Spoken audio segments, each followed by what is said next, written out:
রাত হয়ে গেছে, আর রাত হলেই খাওয়ার যত ক্রেভিং।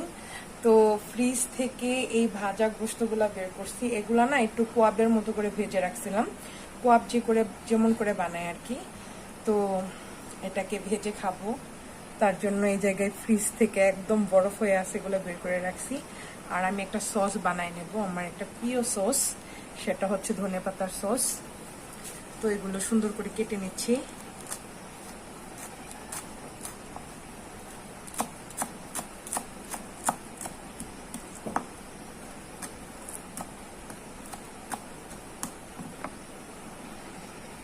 আর এখন আমি কেটে নেব লেবু।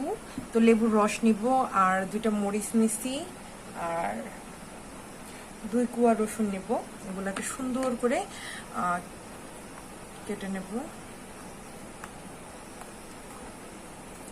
একদম ছোট ছোট করে, নয়তো আস্তে আস্তে মুখে পড়লে আবার ভালো লাগবে না। আর এটা হলো মরিচ।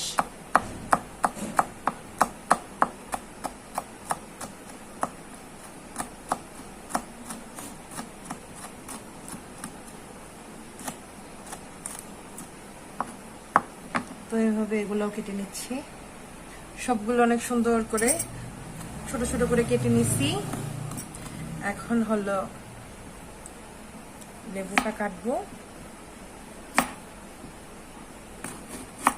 লেবুর দাম কিন্তু এখন অনেক কম, কোথায় রোজায় ছিল স্বর্ণের দামে বিক্রি করছে, আর এখন কেজি 10 টাকা। তো এই জায়গায় আমাদের অনেকগুলা লেবু আনছে কিনে, আর আমি সসটা বানাই নিচ্ছি।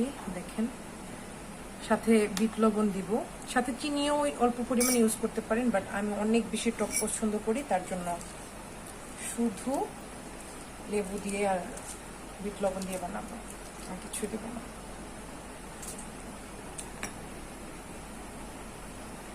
আরও দিব লেবু।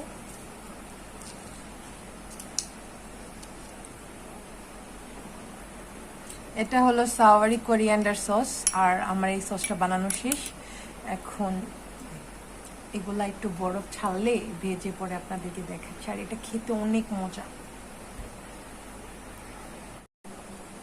তো এখানে আমার মাংসগুলা ভাজা শেষ, আর এগুলা না খেতে অনেক বেশি মজা আর অনেক বেশি লোভনীয়।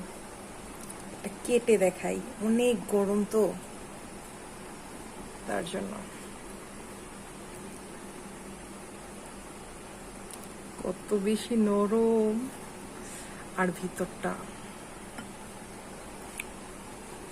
অনেক বেশি জুসি, একদম নরম বাট অনেক গরম।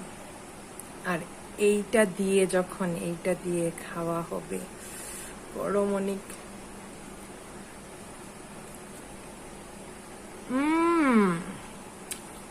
অস্থির, অনেক বেশি মজা। আপনারা সবাই বাসায় ট্রাই করবেন।